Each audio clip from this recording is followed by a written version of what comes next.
नमस्कार दोस्तों, good morning. स्वागत है आप सबों का मेरे चैनल फिजिक्स प्लस टू में। मैं सुरेश सरपिरी हूँ आपके साथ। आज का वीडियो यूपीएससी बिहार शिक्षक प्रतियोगिता परीक्षा 2023 सेवेंथ फेज 1,70,000 से ज़्यादा की वैकेंसी और आपको एक सीट की ज़रूरत। इसी को ध्यान में रखते हुए जी जान से लग जाइए, सफलता आपको जरूर मिलेगी। बीपीएससी में बिहार से रिलेटेड कुछ प्रश्न जो अधिक रहते हैं, हम ऐसे ही दो टॉपिक्स को हमने आज सेलेक्ट किया है जिससे हर एग्जामिनेशन में 2-4 क्वेश्चन निश्चित रूप से आता है। कहेंगे आप कौन सा टॉपिक्स है? वो टॉपिक्स है पटना में स्थित गोलघर और पटना का ही हाई कोर्ट। पटना में जो गोलघर है, किसका निर्माण किसने किया था, किसके शासनकाल में हुआ था, क्यों हुआ था, कब निर्माण शुरू हुआ, कब समाप्त हुआ, क्या उद्देश्य से किया गया था, किसके शासनकाल में समाप्त हुआ। इस तरह से 5, 6, 7 क्वेश्चन इससे निश्चित रूप से बनता है और हर साल 1 न 2 क्वेश्चन रहता है।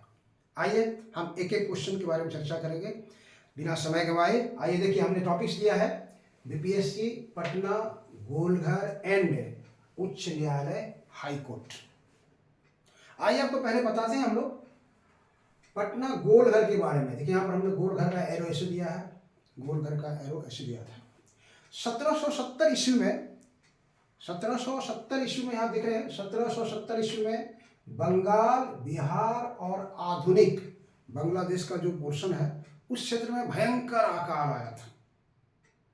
इस अकाल से 1 करोड़ से ज्यादा लोगों की मृत्यु हो गई थी। अन्न के बिना लोग तड़प रहे थे, खाने को भोजन नहीं मिल रहा था, एक दूसरे पर प्रहार कर रहे थे अन्न लूटने के लिए।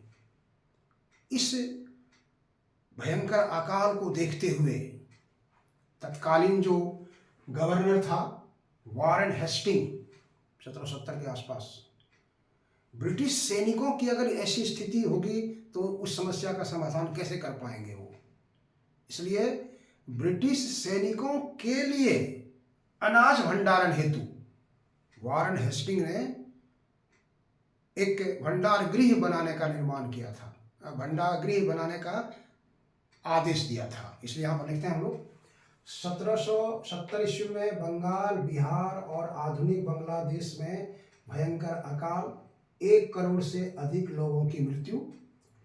वारेन हेस्टिंग ने ब्रिटिश सेना के लिए अनाज भंडारण के लिए, अनाज को स्टोर करने के लिए एक प्लेस बनाने का आदेश दिया था, प्लेस बनाने का आदेश दिया था। और उस समय जो उनके जिसको दिया गया ये भार बनाने के लिए वो था जॉन गारस्टिन। जॉन, यहाँ पर आप देख लिए कि वारेन हेस्टिंग ने ब्रिटिश सेना के अन्न के भंडारण के लिए एक भंडार गृह बनाने का आदेश दिया था। किसको दिया था? ये थे जॉन गारस्टिन, जॉन गारस्टिन। तो देखिए यहाँ पर क्या है, 1784 ईस्वी में 20 जनवरी 1784 ईस्वी को जॉन गारस्टिन ने के नेतृत्व में गोलघर के निर्माण कार्य शुरू हुआ। 1784 ईस्वी में कितने तारीख को?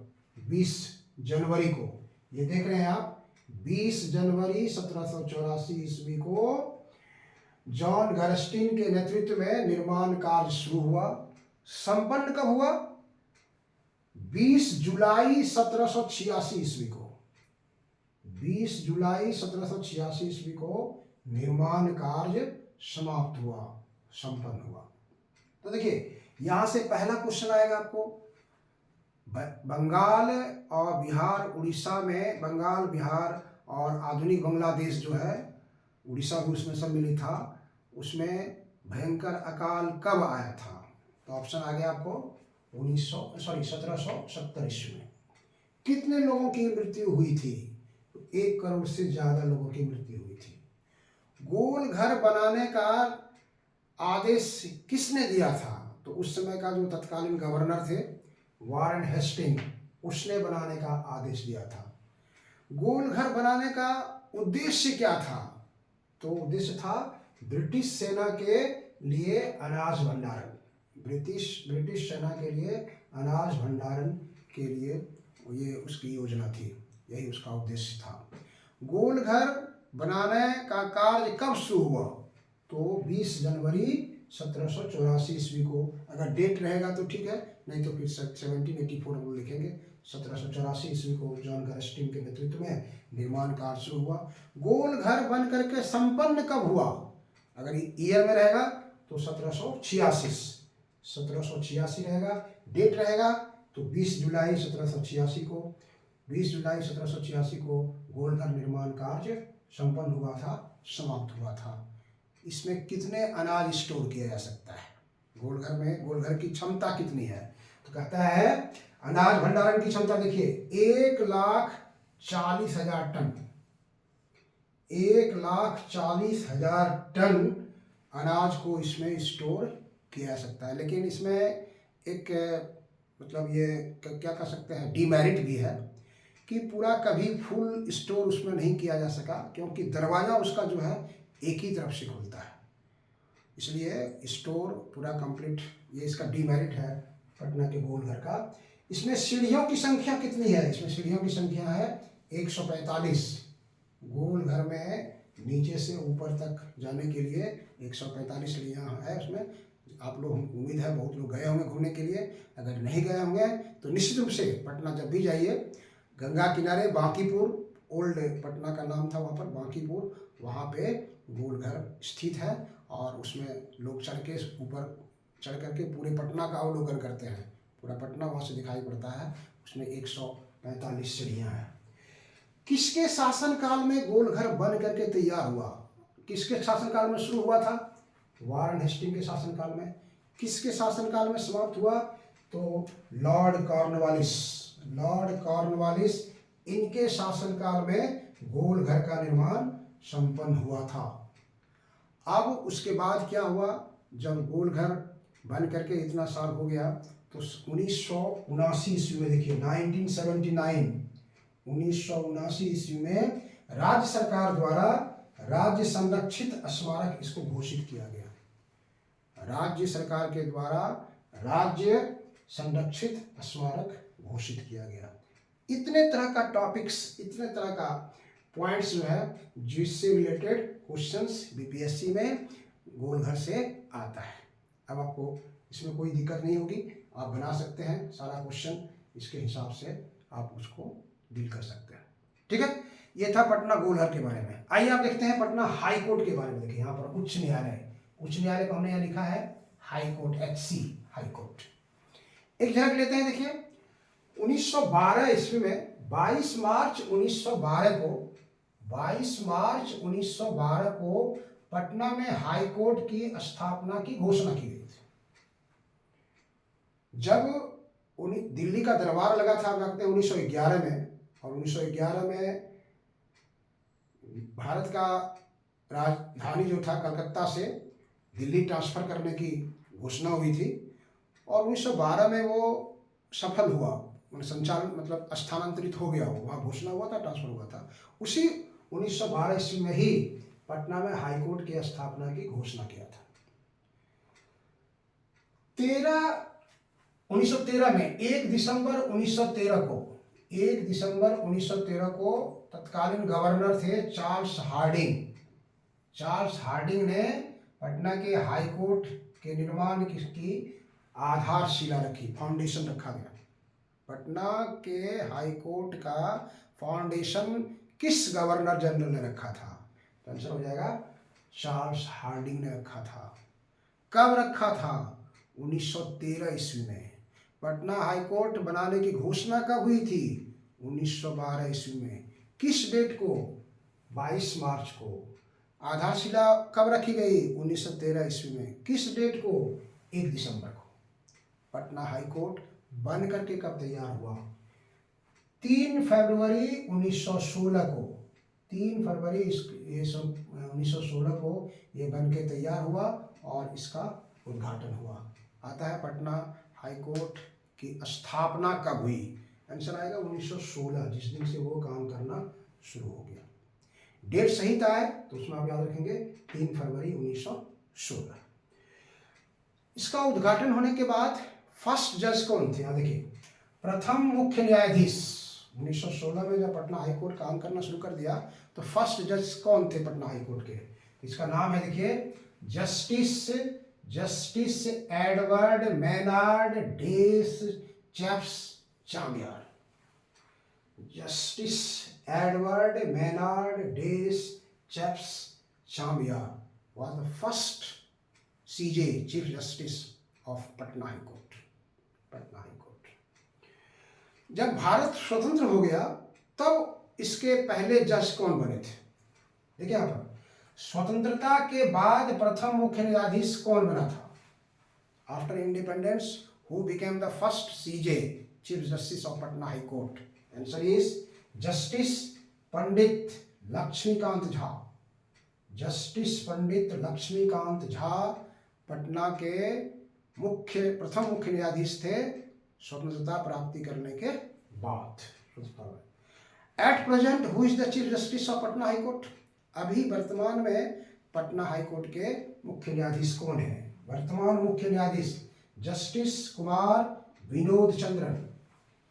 जस्टिस कुमार विनोद चंद्रन अभी वर्तमान में पटना हाई कोर्ट के चीफ जस्टिस हैं। पटना हाई कोर्ट की पहली मुख्य न्यायाधीश कौन थी, who was the first women chief justice of Patna high court, यहाँ देखिए सुश्री रेखा दोषी।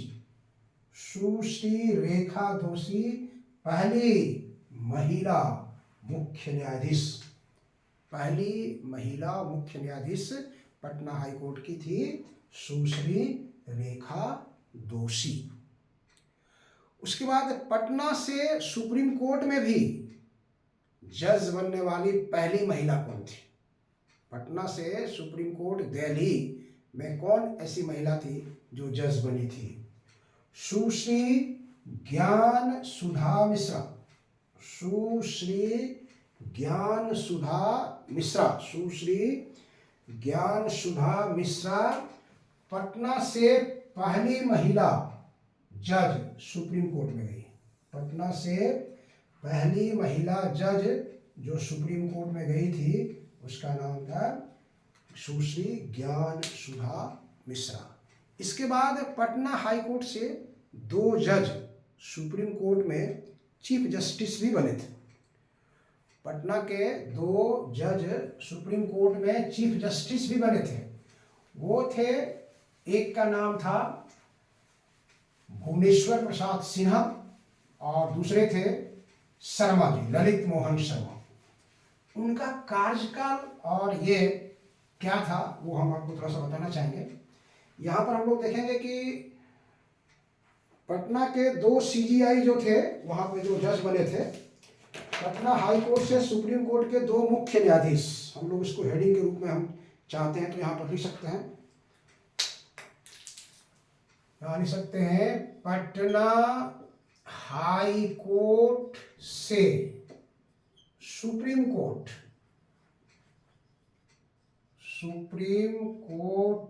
के 2 CJI chief justice of India मुख्य न्यायाधीश, सुप्रीम कोर्ट के 2 मुख्य न्यायाधीश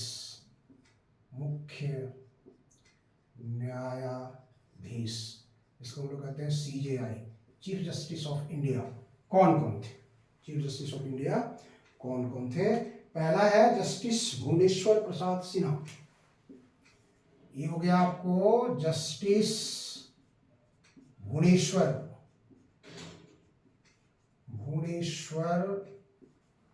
प्रसाद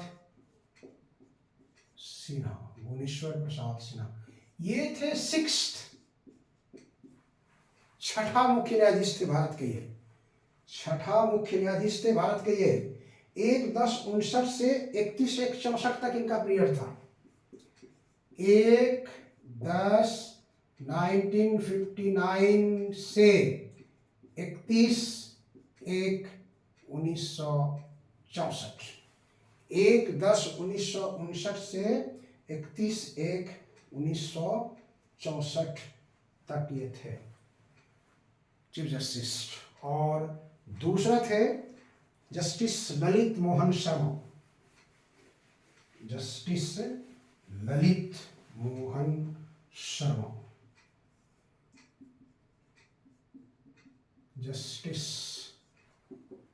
ललित मोहन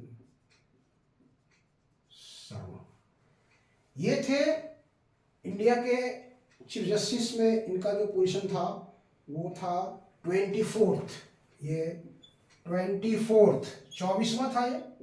और इनका जो पीरियड था 24वां था। और इनका जो पीरियड था वो था 18/11/92 से 11/2/93। 18/11/1992 से 12/11/1993। 18/11/1992 से 11/2 से 11/2/1993 तक ये भारत के मुख्य न्यायाधीश रहे थे। इस प्रकार पटना हाई कोर्ट से 2 जज दिल्ली सुप्रीम कोर्ट में चीफ जस्टिस बने थे।